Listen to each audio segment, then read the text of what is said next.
talked a little bit about hobbies. What hobbies do you have? Lots of hobbies. My most particular hobby is I'm a huge Star Wars fan. And can you tell us what inspires you? I'm inspired by helping people get better at whatever it is that they do. And if they have no idea what it is that they like to do, help them figure that one out. That's a good plan. Benjamin, thank you for being in our contest. Here's a certificate of participation. Thank you much. Thank you.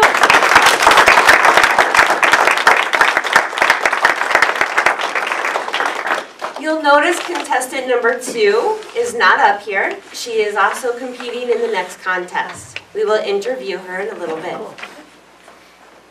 Peggy, welcome back. Thank you. Thank you. Would you let us know which club you are with? Yes, I'm with Right On Toastmasters from Clarion, Iowa. Wow. What are some hobbies you have? Well, I have a lot of hobbies. First of all, I live in an old house, which is kind of a hobby in itself. When I go home, I will eventually have to sand the front porch to repaint because the first job I didn't do as well as I should have. And then I love to read.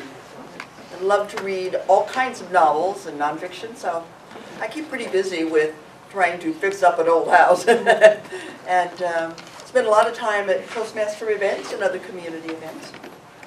What inspires you? People around me. When we come today and we hear 2 wonderful speakers that immediately precede this contest, I'm so glad I came. I'm so glad to be a part of this group. And I just get inspiration from being around Toastmasters and from hearing those 2 wonderful presenters. Well, Peggy, I also have a nice certificate of participation for you. Thank you. Thank you, ma'am.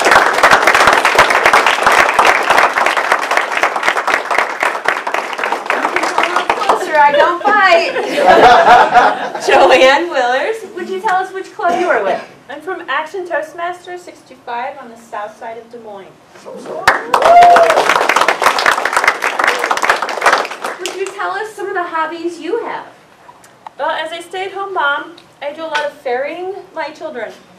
But I do scrapbooking because when you have children, all your relatives ask, so where's my picture? And of course, I do have a husband who's currently into artwork. I don't understand it, but you know, I get hauled there too. Would you tell us what inspires you? Well, as an introvert, but a people person, I love to watch people. I am not bored with anybody, and I love to go visit and just watch people, to see people, to know people, to understand what motivates them. Because I have a hard time understanding what motivates me, I'd like to know what I should be doing. We have a lot in common, that introverted watching people stuff.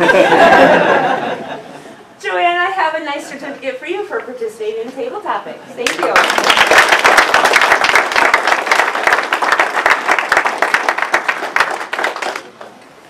JJ Trotta, would you tell us what club you are with?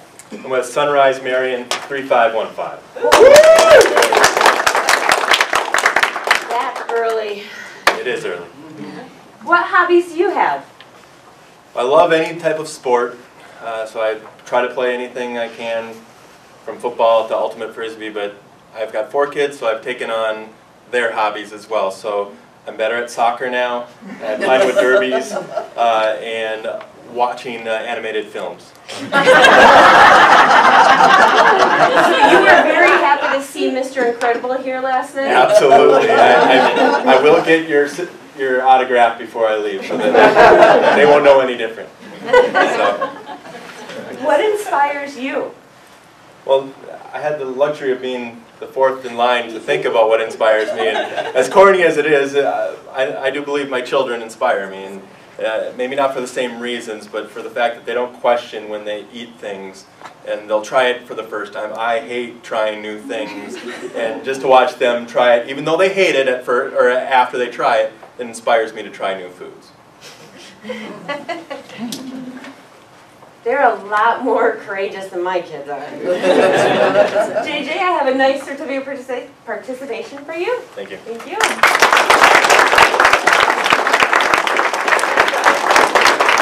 Looks like we still have time.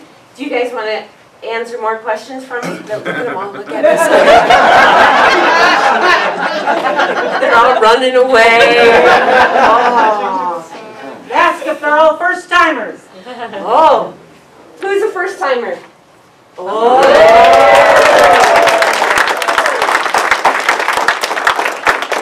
It was good to eat first, wasn't it? So, first timers, what is the thing that you like most about about being here at the conference? Go ahead.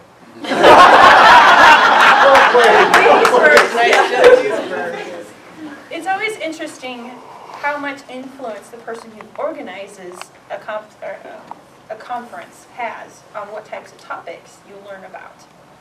Now, I have been informed this is more of an educational one with occasional good motivating speakers, but it is rather dry, but interesting. I certainly learned something from parliamentarians this morning. And I have to say, I do enjoy it, but it has not been exciting. It's not fearful, it's not someplace I would volunteer to go again. I hate to say it. All right, everyone in the room needs to visit. Change that perception. She's honest. Change it. Well, I've got a number of people from my club that have gone over the years and stuff, and so to tell me what goes on in the conferences and to actually come here and see a lot of faces I don't know, and to see the speeches I've never heard, I think is always inspiring to do that, because when you go back, you're trying to think of something else. The last conference was in Cedar Rapids. I live in Cedar Rapids. I did not go, and now I'm here, and so it was good to be part of a contest, to get here, to see everyone and to see the other things. So I'm looking forward to the actual speeches. So. Now, Peggy, you let us know you were a teacher. Yes. Share one of your favorite stories about teaching with us. Oh, I have a lot of stories. Some are very sad, and some are just absolutely hilarious. And some of the faux pas I have made in front of kids, you know, they'll never let it go. But one time I was teaching this novel by Gabriel Garcia Marquez, Chronicle of a Death Foretold.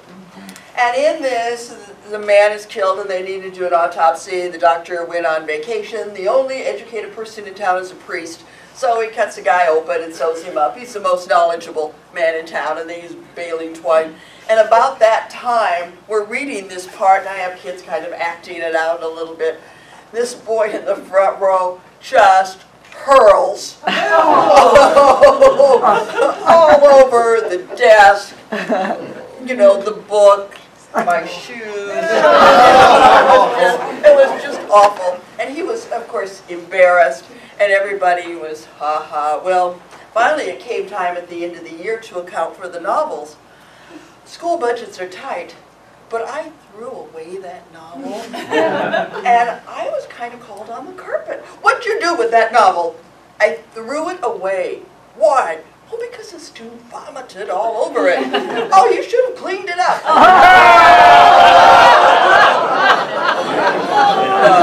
Do you want it? Budgets are tight, but they're never that tight. I would agree. Benjamin, you told us about Star Wars, but I know you have many other things that you do. Tell us about another one of your hobbies. One of my hobbies.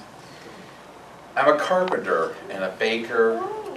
I like building things. I like being very tactile with my hands, primarily because my line of work is as a pastor. I spend so much time with long, drawn-out pauses where very little actual tactile stuff gets done, other than the paperwork. And that's just absolutely no fun at all. So I like building things. I just finished building a 10-foot trellis in our backyard for a set of plants to grow. I have no idea what the plants are. My wife says I need a hole here, I dig the hole. No, gardening is not my hobby. I'm a baker. I have several loaves of bread that I can throw into my bread maker by memory. I don't need to see my recipe. I just know what I need to throw in, hit the go button, and I get bread dough. It's fantastic. That whole digging a hole thing for garden, could you talk to that guy right there? I need someone to do that in my house.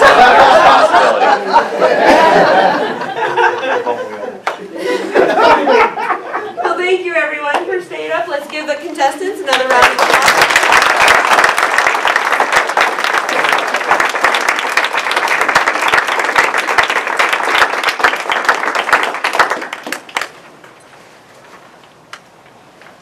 Next up is our international speech contest, but I think we could use a little break before that. Oh, I'm hearing yes. 10 minutes, that's Has it been 40 minutes already?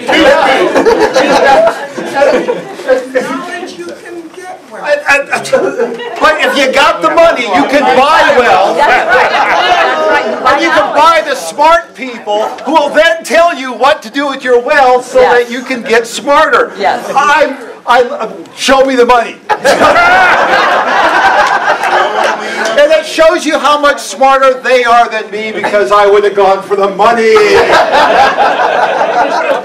Finally, I had an answer to a question and it was wrong. Who would have guessed? What a wonderful contest. Let's give a big round of applause to those who came up here.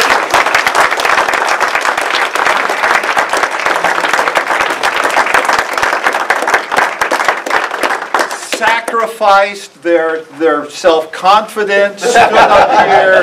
And the only thing worse, I think, is perhaps the evaluation contest where you give a speech and then people come up and 5 people hammer you. But we'll do that in 6 months. Won't that be great? There's going to be an international speech contest. I've met with all the contestants. My goodness, what a great group we're going to have. It's going to be stunning.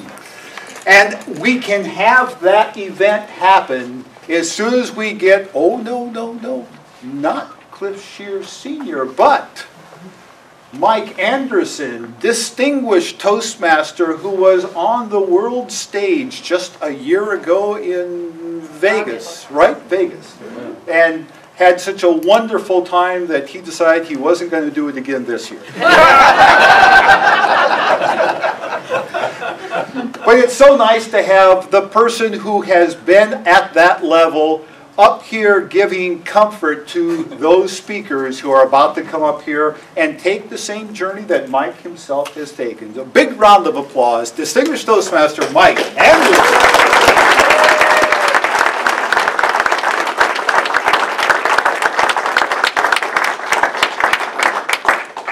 Thank you, Mr. Sergeant at Arms. Good afternoon, most welcome guests, honored dignitaries, and fellow Toastmasters. If you haven't noticed yet, I'm over here in the corner. Corey, do you want to come up and kneel back here so I can stand up and see? Seriously? No, I'll just try and use my tiptoes. We are about to watch 5 speech contestants, each of whom has advanced through the club, area, and division levels as they compete to represent District 19 at the 2012 International Speech Contest this summer in Orlando. This year's convention is August 15th to 18th at the Hilton Orlando Bonnet Creek Resort. The International Convention is an amazing experience. Great speakers, many professional level education presenters, the opportunity to talk to Toastmasters from around the world. You should see the parade of banners at the International Conference. The flags that come through, it'll give you goosebumps, if not tears. Dozens of countries and fellow Toastmasters for you just to talk to. Everyone should try to do an international conference just once. More information on the conference, of course, of the convention is available on the website. Well, like you, I'd much rather see Cliff up here today. I do want to thank Cliff Scheer, Sr., along with District Governor Leanne Blankenberg and Lieutenant Governor of Marketing Kelly Nielsen for offering me the honor to fill in for Cliff today. All right, now, anyone who's ever been a club officer, please stand. No, you don't need to. There are just a couple of people I do want to introduce, or more people, but a couple of things I want to acknowledge. First, I just think we need to see their faces again, as often as we can this weekend. I'd like to point out again our newly elected trio, just to give them, again, so we get to know them a little bit better. District Governor-elect Kelly Nielsen, please stand up.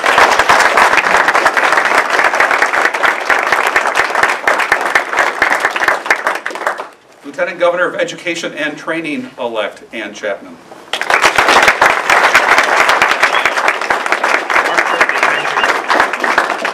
And our Lieutenant Governor of Marketing-elect Mark Ladd.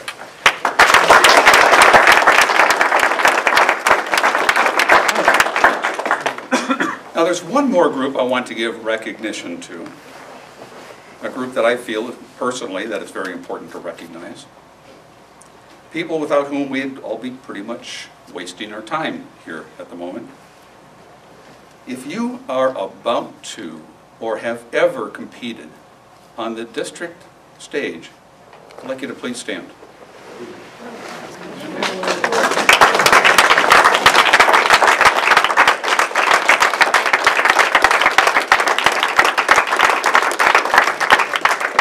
Go ahead and stay standing. Because I want to join now anyone who has ever competed in a contest, club level or higher. I'd like to stand. I'd like to see you stand.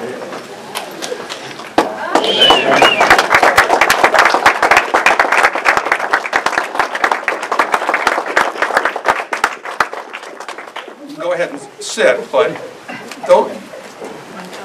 Thank you to all of those who were standing for embracing the spirit of Toastmasters. Not the act of speaking, but the act of challenging yourself and taking advantage of your opportunities. Thank you for competing, and please continue to do so. And if those of you who did not stand, next year, we'll do this again and see if you can. All right, we are now ready for the International Speech Contest for District 19. For this contest, all contestants may remain in the room. Earlier, the contestants drew lots to determine their speaking order.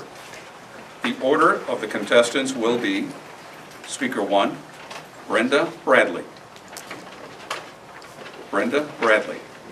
Speaker 2, Rick Boland. Rick Boland. Speaker 3, Tamara Binder. Tamara Binder.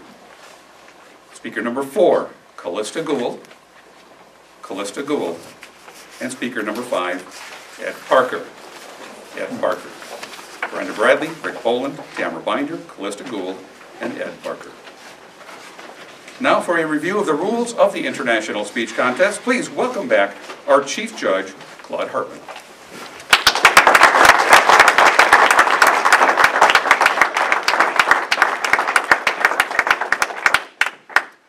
Mr. Contest Chair, most welcome guests, honored dignitaries, and fellow Toastmasters. As Chief Judge of this contest, I have confirmed that we have equal judging representation for the area and divisions involved in this contest.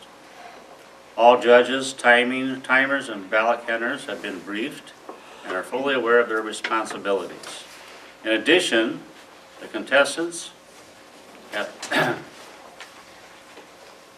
contest Sergeant of Arms have met their briefing regarding the rules and procedures of this contest. I now would ask the Chief Timer to give us the timer's statement and review the lights. Mr. Chief Judge, timing will begin with the contestant's first definite verbal or nonverbal communication with the audience. This will usually be the first word uttered by the contestant but would include any other communication such as sound effects, a stage act by another person, etc. Speech length is 5 to 7 minutes. A contestant will be disqualified for speaking less than 4 minutes 30 seconds, oops, or more than 7 minutes 30 seconds. The green light will be turned on at 5 minutes. The yellow light will be turned on at 6 minutes. The red light will be turned on at 7 minutes and remain on until the speech ends. In the event of a technical failure of the lights, a contestant is allowed 30 seconds extra overtime before being disqualified. We also have these backup green, yellow, and red cards in case the timing lights fail. Mr. Chief Judge.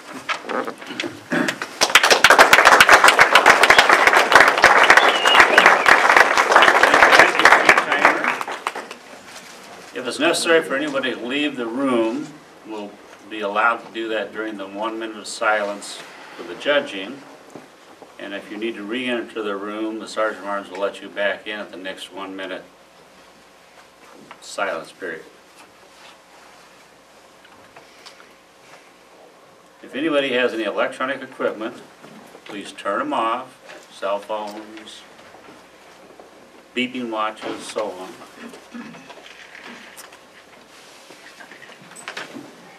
And during the 1 minute of silence for the judging, please do not disturb the judges or their deliberation while marking their ballots. There will be no pictures taken during the contest.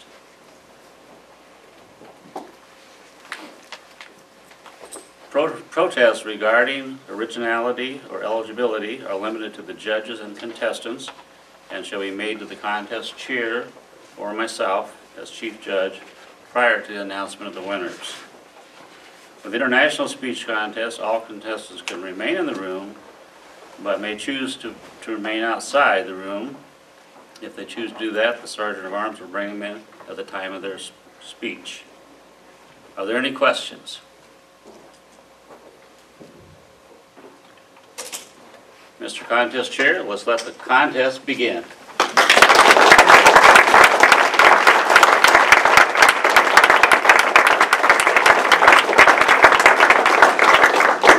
Thank you, Mr. Chief Judge. Are there any questions?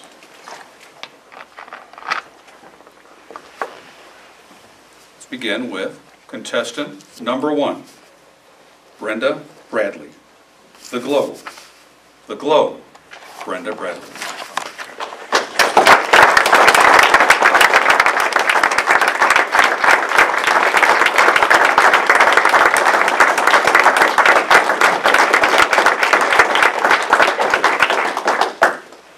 Sit back with me, if you will, please, and fold your arms. Look down and smile. Smile, the biggest smile you've ever smiled. Imagine in your arms a tiny newborn baby. The glow at the beginning of life. Mr. Contest Chair, honored dignitaries, fellow Toastmasters, and most welcome guest. The beginning of life, that glow, sometimes represented by the glow of a single candle. From our birth, throughout our life, we have the opportunity to share our glow with all of our friends and family around us. It's the glow of love and life and hope for the future, represented sometimes by the light of that single candle.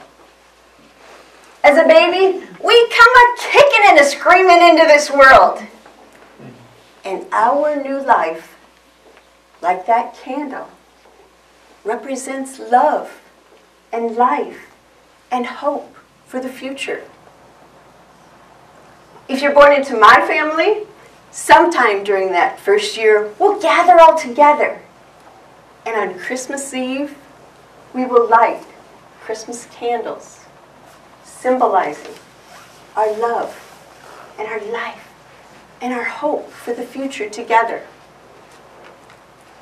When we turn 1 year old, someone lights that first birthday candle for us, representing their love and their hope that we are not going to be so naughty when we turn 2 and 3. When I was a little girl, I remember learning this song, and maybe you do too. This sweater white of mine, I'm gonna let it shine. To that small child, that finger represented a candlelight.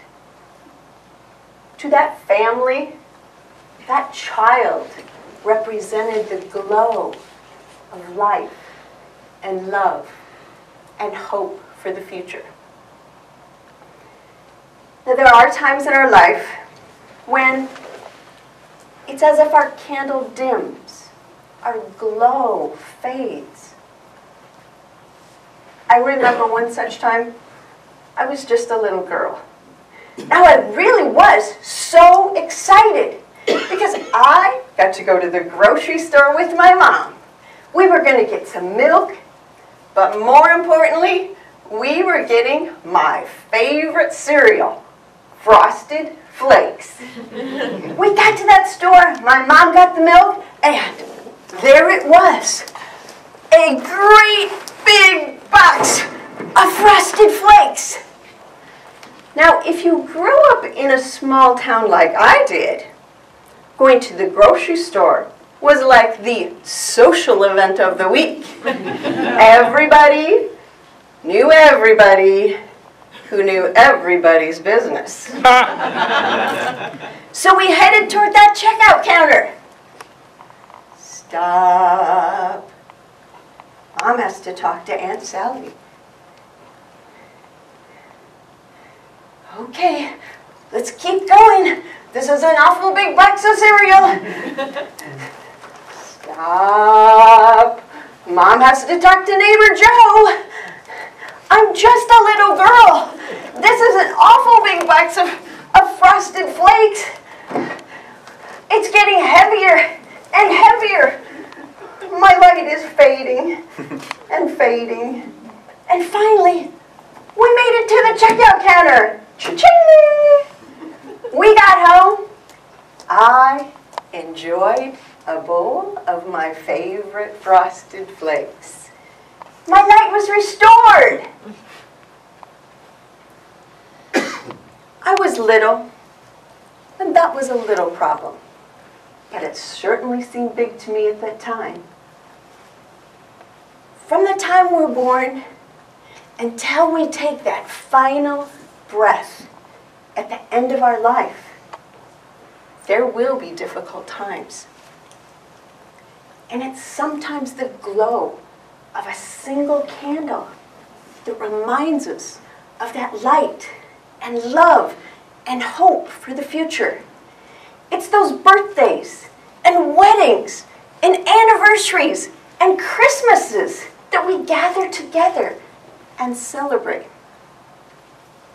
Love and life and hope for the future.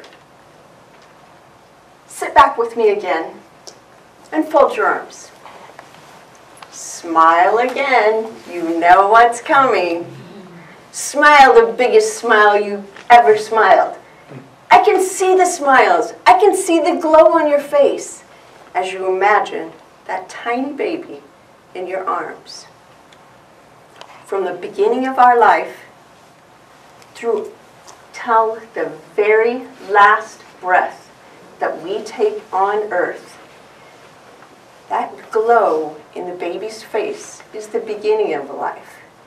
And at the end of the light, the tunnel of our lives, we will see eternal light, the everlasting, greatest light of all at the end of our life, reminding us that we've shared our love and our life and our hope for the future with our friends and our family around us.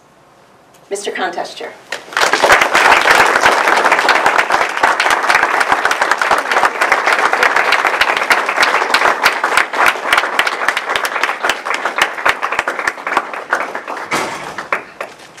Madam Timer, would you time 1 minute of silence, please, for the judges?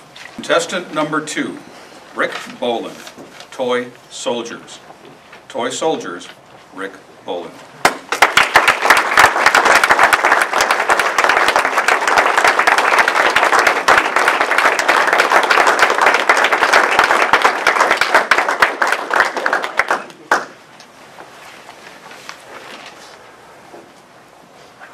Across the field of battle, the opposing forces were in position.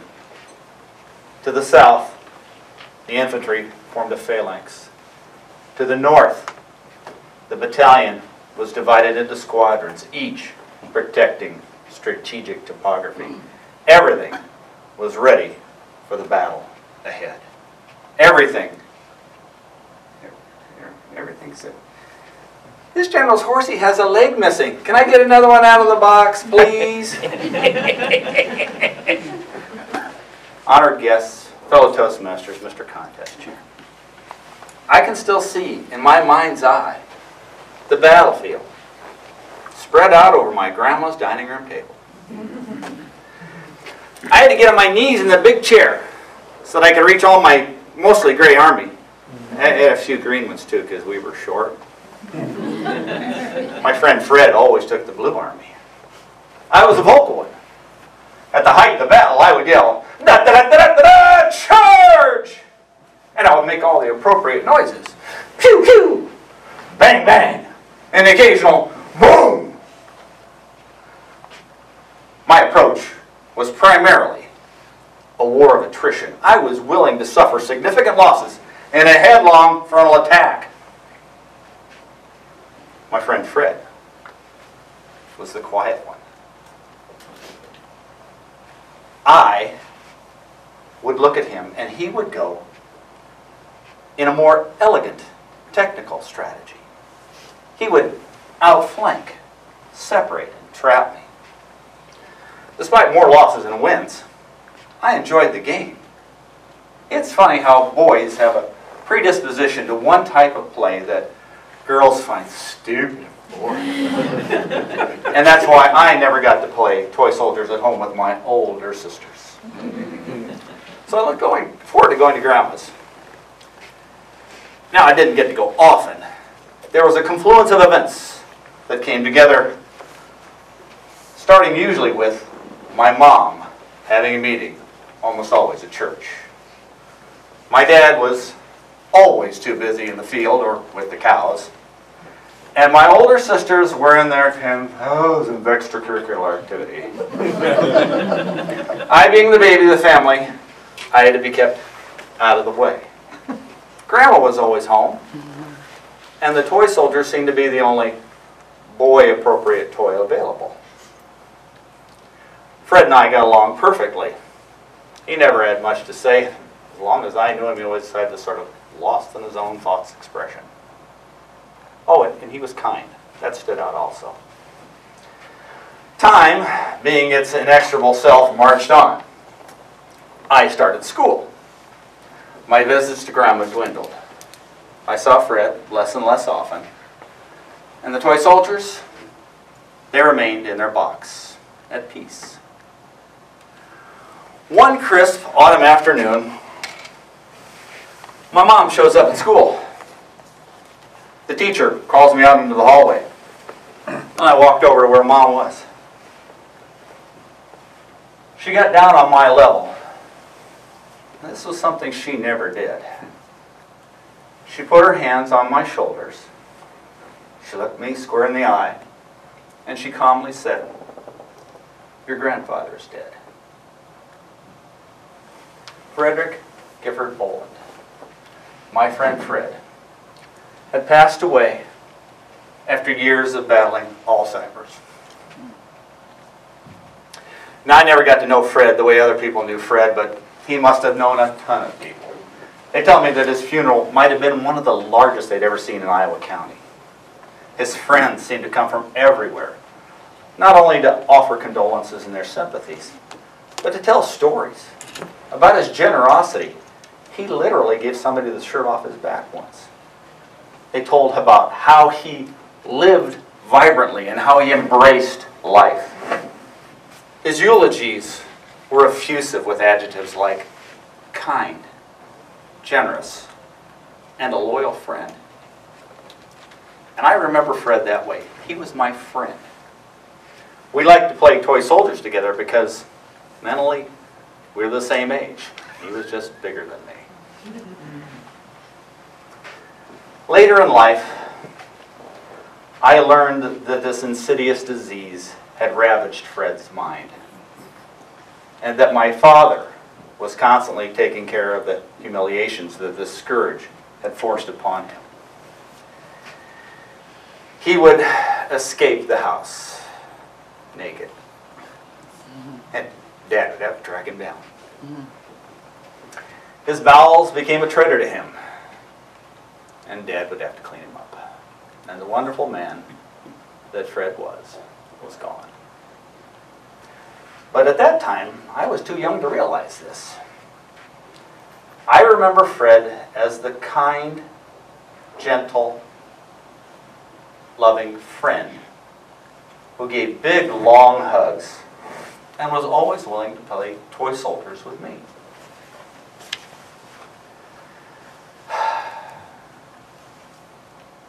I have come to the conclusion that we will all face death eventually. My father, after agonizing years of watching his father have Alzheimer's, laid down one night, went to sleep, and never woke up. That's not a bad strategy. Like I said, we will all face death eventually. But until that time, I think it would be wise of us to choose Fred's battle plan for life. To be kind, to be generous, to be compassionate, to be a loyal friend, to embrace life, and to live life vibrantly in a headlong charge! Mr. Contest Chair.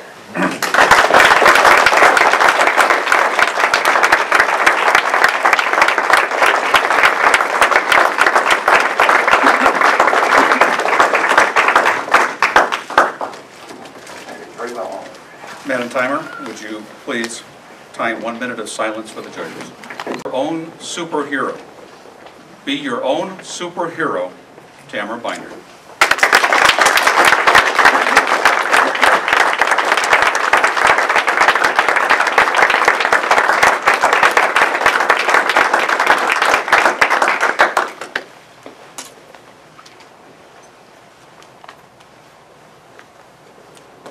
Take a moment and reflect back to when you were 5 years old, before fear stopped you.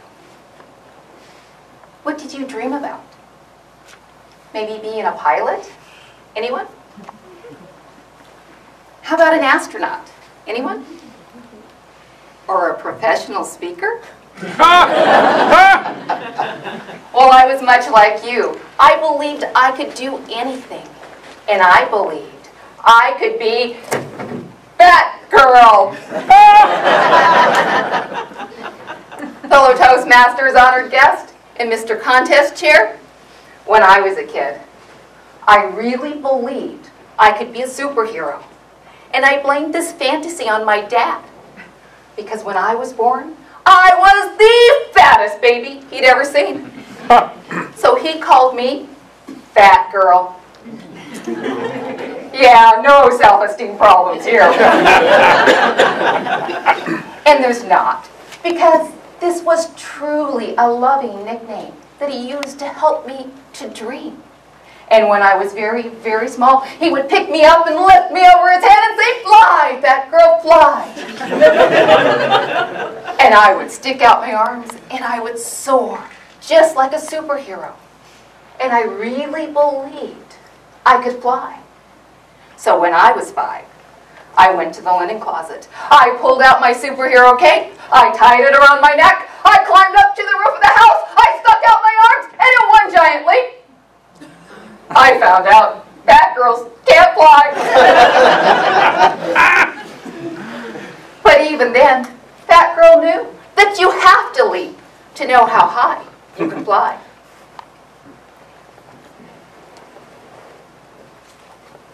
As I entered high school, I began to dream of earning a college degree. But people like me, they don't go to college. You see, no one in my family had even finished high school. Not my mother, not my father, and neither one of my brothers would earn a high school diploma. So I feared I wasn't smart enough. And the funny thing is about fear, it doesn't matter whether your fears are true or not true. If you believe it, you will make them come true. Well, I started skipping school. I skipped so many days of school in my senior year that the principal called me to the office. "Tamara, you don't have enough hours of attendance to graduate." Well, that's not fair.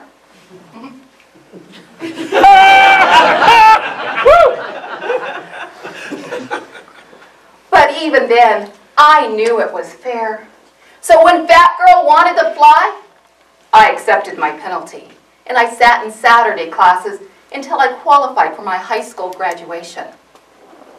But even earning a high school diploma wasn't enough to alleviate the fear.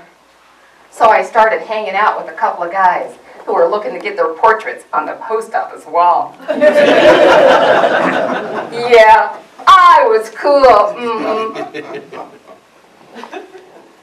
But I got my dose of reality at 10:02, July 4th, 1985, when a telephone pole got in the way of my car.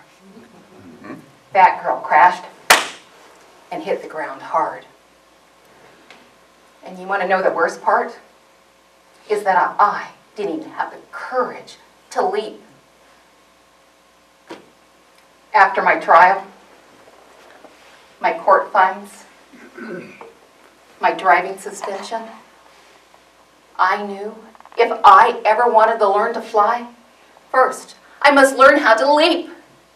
So I began to study Tony Robbins, Sonia Friedman, and David Biscott.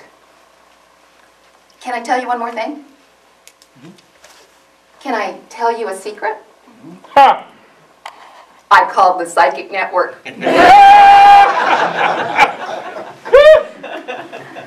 But I found my superhero in David Biscott's book, Risking. He taught me that everything in life is a risk. If I went to college, I might find out I wasn't smart enough. But if I didn't go to college, I was risking my dream.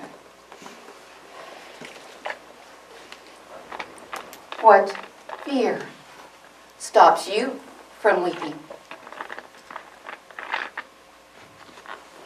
And I know it's not the leap you fear, it's the falling. It's the hitting the ground. Oh man, does it hurt. But the next time fear slows you down, I want you to think about Thomas Edison. As he worked on the incandescent light bulb, he said, 10,000 failures has only taught me 10,000 ways not to build a light bulb. And we have proof that 10,000 failures is not enough to stop your dream. But you have to leap to know how high you can fly. Don't wait for your telephone pole If you want your dreams to come true, you have to be the hero in your own life story. Find your inner Batgirl and leap, leap, see how high you can fly and be your own superhero.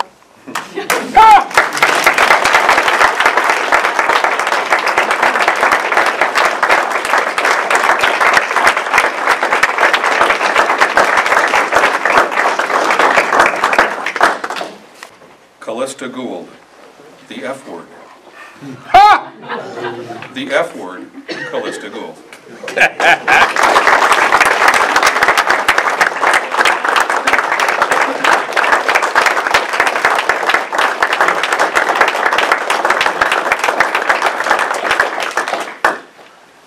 Have you ever had a bad boss?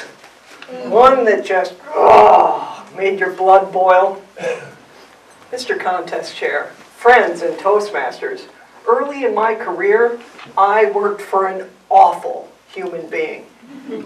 Every day, it was like he wanted to squash me like a bug. He'd say, "You're not very smart, are you? You'll never be as good as my last assistant." He took a research article that I had put a lot of effort into, and he said, "Can't you do anything? I'm going to have to rewrite this." Then he switched 2 sentences around, and he put his name at the top of my article. My resentment was volcanic. I could feel the lava right here.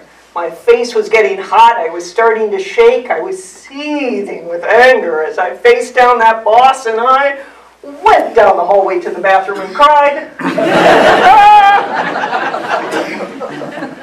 When we replay these events in our head, they always end differently, don't they? I always saw myself giving that boss a good punch in the nose, and while he was down, giving him a few kicks. I didn't fight back. I was too afraid I would lose my crummy job. I had bills to pay. I thought if I could just get through this until something better comes along. Have you ever been there? That's a bad place to be. When we hold our anger in, our hate does not dissipate, it turns into real estate. That's what a grudge is. When we allow someone who has hurt us to rent real estate in our head, in our heart. A grudge only hurts one person. My grudges hurt me for years, because that space in my head and my heart that could have been used for more creative thinking was occupied by people from my past who had hurt me. Then I found a secret weapon against words that wound, more powerful than a punch in the nose. It's the F word. Not everybody likes to use the F word, but trust me, it's liberating. The F word is forgive. You're thinking of another one, Mark. Words can wound or they can heal. Forgive is a healing word. It's not always easy to use. It has the root word give because it requires us to give of ourselves, sometimes to people who don't seem to deserve it. How did I get to the F word? I was led by a large man and a tiny woman. The large man was a good boss, a kind and wise mentor who said, "Callista, try not to let them make their problems your problems." Oh, he was right. When people treat us badly, most of the time, it's not about us. Dr. P.M. Forney wrote that book, Choosing Civility. He said rude behavior originates from a bad state of mind in the person behaving rudely. Could be stress, unhappiness, lack of sleep. While rudeness often feels personal, it isn't. What can we do? The tiny woman said, "Forgive endlessly." Mother Teresa. What a call to action. Forgive endlessly. And she said we need to start with the people in our own family. Obviously, Mother Teresa never met my family. You think that about your family? I had 8 brothers and sisters growing up, and we fought like barbarians. Still do. Whether you have 1 sibling or 8 siblings, you never lose anything. If you can't find it, it's because somebody took it. Only children, you don't get a pass because we know you have friends, neighbors that you fight with like surrogate siblings, right? Forgiveness was so much easier when we were kids, wasn't it? Because we could be fighting like wild animals one minute and then back in the sandbox the next day like nothing ever happened, right? When I was in grammar school, I was a foot taller than everyone else, and I had this water tower-sized noggin. There was a kid in my class named Jonathan who used to call me Olive Oil. Popeye's girlfriend? Yes. He had everybody calling me that. I forgave him after I let him have it in dodgeball. Why, as adults, do we hang on to our anger? Anyone here have relatives who no longer speak? Someone always says, I could never forgive that person. We all have the power to forgive. Maybe it's time to get back to the sandbox. I forgave that boss of long ago, ended his lease in my head, threw open the windows and let in the light. After that, I cleaned house. I sent a lot of people packing. Only then did I free up that space in my head and my heart for more creative thinking. And I moved forward. Friends, I'll ask you again, have you ever had a bad boss? Resentment is a bad boss, one that we work for every day. Have you allowed someone to occupy space in your head or your heart? What would happen if right now you could choose to forgive that person? Just say in the silence of your heart, I forgive you. Just let go. The solution is resolution. If you want to fire that bad boss, use the F word. Mr. Contest. No!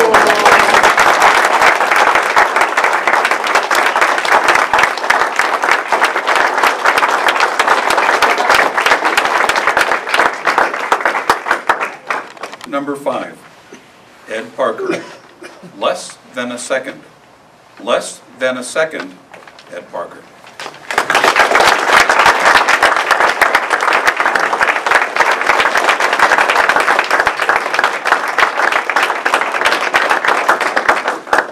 Thank you, Mr. Contest Chair. Guests, dignitaries, and fellow Toastmasters, we study animals. We put them through trials and tests to find out about us, about people, because people are a lot like animals. Some of you a lot more than others. I learned something about animals that I think is true for us as well. There can be an incident in your life whose outcome is purely arbitrary, and it happens in less than a second, yet it sets the direction of your life. I learned this from my teachers, 2 4-H calves. When you have a beef calf as a 4-H project, you have to take them to the county fair in August. Now, in August, the calf will be 8 foot long and well over 900 pounds. In August, I'm 13 years old and 120 pounds. And all I have is a little chain under his chin to control the animal. But you can do this if you begin early enough. 10 months earlier, back in October, when you're roughly the same weight. I didn't do that. We waited 7 months. During that time, the calf gained 2 pounds per day, and I did not. But my father would train the animal to follow to begin with, and then it'd be my turn to finish the training. My first calf was a black Angus. Now, an Angus is all black from the tip of his nose to his toes to his tail. I called him Blackie. Now, Blackie is a gentle animal. And it was my turn to train him, and we went outside the barn a few times until the eventful day. So I had no idea why he went from a gentle walk to a one-calf stampede in just an instant. At one time, I was right by his head, and next thing I knew, I'm 8 foot behind him, holding onto the rope. His tail is sticking out by me, and his hooves are flying by my knees.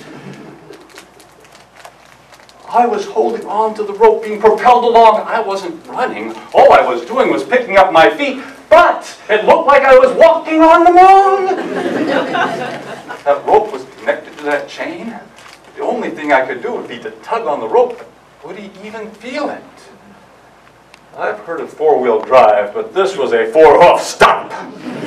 He stopped, and I did not. I passed his head, and now I'm 8 foot the other side, holding on to the end of the rope, and neither of us quite knew what had happened. So I walked slowly back, rub him behind his ears and say, "You're okay, Blackie." And we continued our walk. He never challenged me again.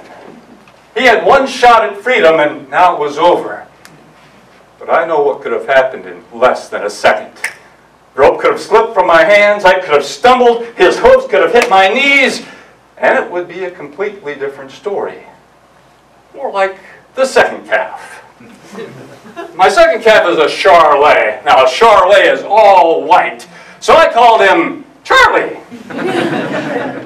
Charolais get to be over 1,000 pounds at fair time, so it's even more important to train them in October, which I didn't. No, we waited 7 months again until May, and I was with my father the first time he took Charlie out of the barn. Now, my father is a shorter man. He's strong. He has thick farmer hands. Well, at least on this one. This other one's missing. It was cut off about halfway up to the elbow. But he has a prosthetic device, and it's strapped to him around his chest. And he has able to manipulate the hook. It's good enough for putting ropes onto little chains. But we took the animal across the farmyard, through the open gate, into the orchard. Now, there's a fence that goes all around that orchard. Dad led the animal up to the fence post, the wooden one that's close to the house, about 40 yards away. He used his hook to tie that knot and to put the rope over the fence post, when we heard a sound that was so familiar, and we knew that someone came out of the house and let the screen door slam shut behind them. We all knew this, except Charlie, who knew this was a sound from the depths of hell and his life was in danger. So he tried to bolt the other direction, but that rope was tied securely around my father's hook.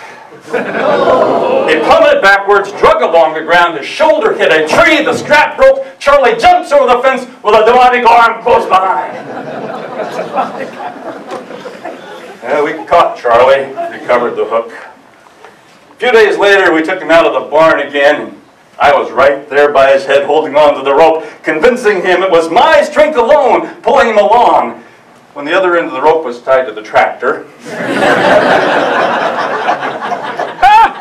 All we got for our efforts were ruts carved into the farmyard from hooves that refused to yield. I started calling him Charles. He seemed to demand more respect. No one could be his master. But I know what could have happened in less than a second. That rope would have been over that fence post and he wouldn't have budged. It would have changed his life forever. I wonder if we have incidents like that in our lives. Something where the outcome was purely arbitrary and it was determined in less than a second. You could have been driving along and distracted, and in less than a second, disaster. Maybe you should take even less than a second to think about what you're going to say before you do, but the damage has been done. Charlie and Blackie, they're animals. They can't think. They don't know their lives could be any different. Their future is controlled by their past. But you're not an animal. You can change your life. You can decide right now to act like the person you want to be. The opportunity is here and now, but it'll be gone in less than a second.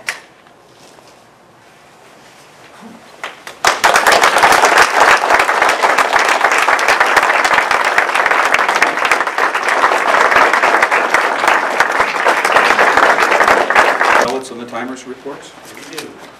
Thank you, sir. I would like now to ask the contestants to please come up for short interviews, and please, let's give them another round of applause.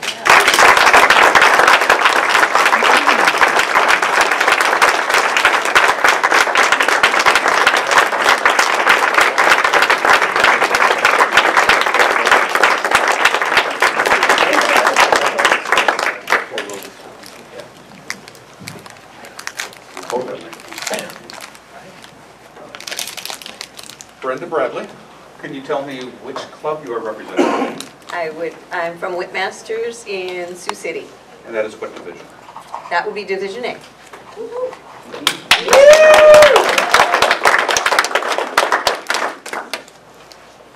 Who helped you most in the preparation of your speech? No one really helped me with the preparation of my speech other than to think back on some of the childhood memories that I had and try to incorporate them into a little story for this. And why do you compete? I think competing at the club level is inspiring others, especially new Toastmasters, to step up, compete at the club level, and if you go on, great, and if you don't, it was a great opportunity to participate in the competition. Thank you, Brenda. Congratulations.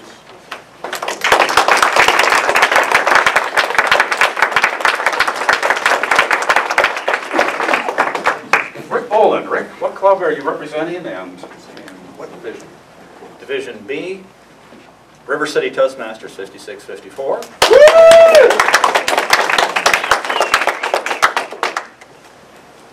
And I'm going to also ask you who helped you with your speech. The inspiration of it is obvious, but who above anybody else, or multiple people I suppose, pushed you along to help you get this far? Okay, first, this is how you hijack an interview and take over and do whatever you want to do anyway. This is Armed Forces Day. I want to thank everybody, anybody in this room that is in the Armed Forces, anybody that has ever served, thank you very much. It's because of you that I'm here.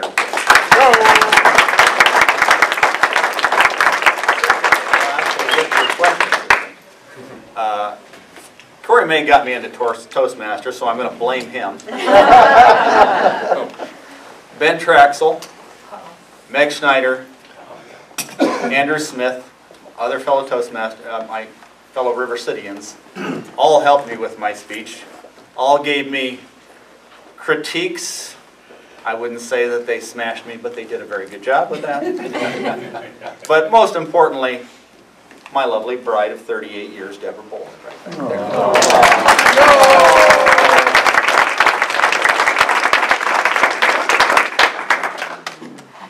Thank you very much, Rick. Thank you.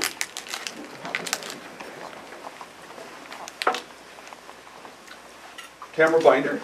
Yes, sir. Sir. I am a military brat, so. What club are you representing and what division? Quad City Advance in Division E. Yeah.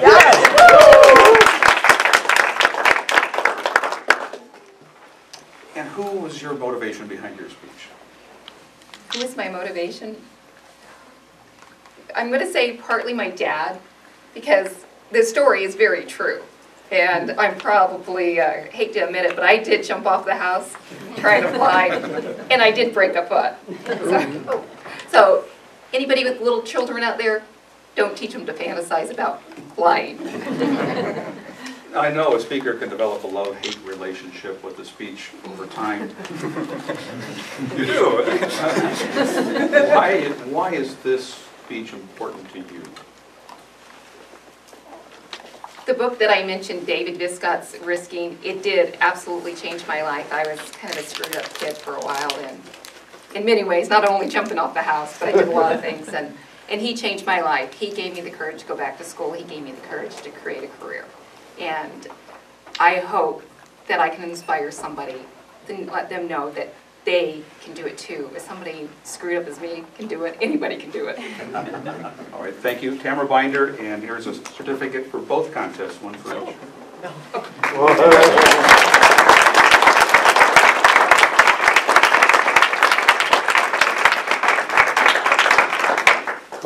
Callista Gould, what club are you representing today? Early Risers in West Des Moines. And that is which division? D.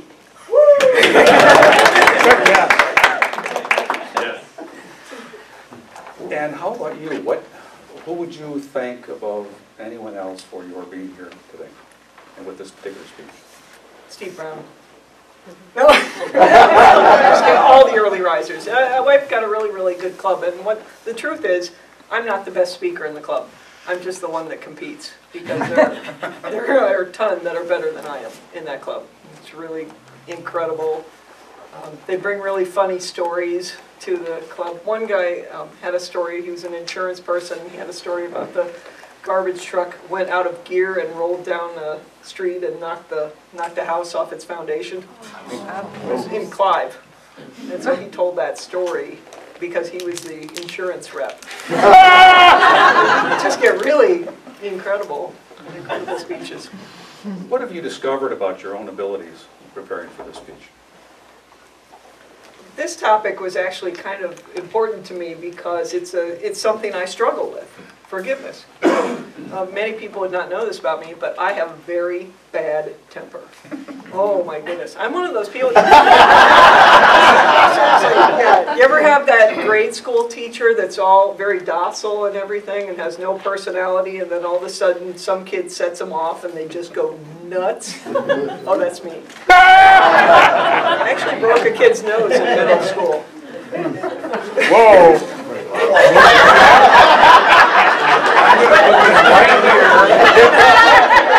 Pick it up whenever you like. And now I teach etiquette. Callista Gould.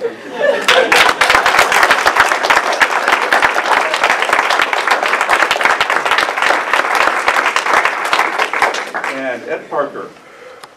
Ed, what club and what division? I'm High Voltage Toastmasters, that's D, Division D. No, Division C. C!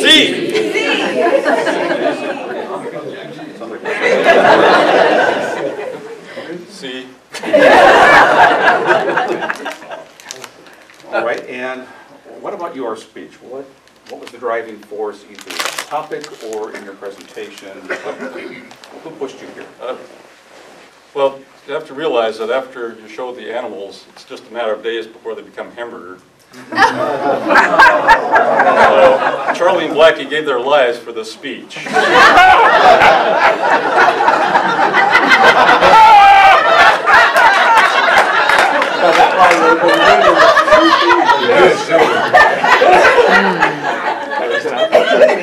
had a lot of help moving things around the speech, professional achievers and Joan and the group.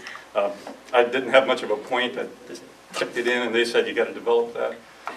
My high voltage club, they said the part of the hand, I had that right in the middle of the race, being pulled back and said move that earlier, don't break up the pacing. So it's just a lot of people helped carve that speech into place. Congratulations. Here's your certificate of participation, Ed Parker.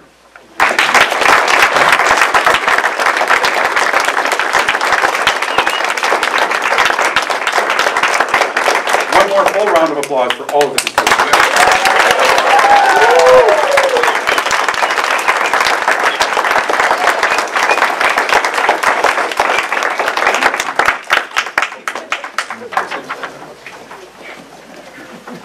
Four of our contestants will have nice, relaxing summers.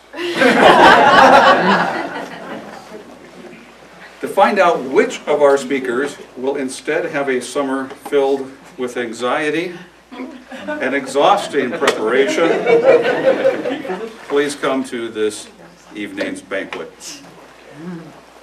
Thank you for everyone who helped for making this a success. There are some important people I want to thank. Ballot counters, Leah Cox, Jamie Hushek, and Gary Whitehill. Judges, thank you. You know who you are.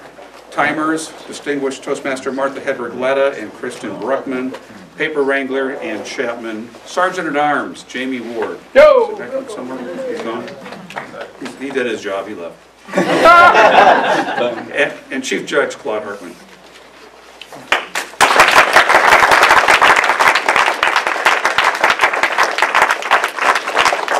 I hope to see you all at the banquet with that.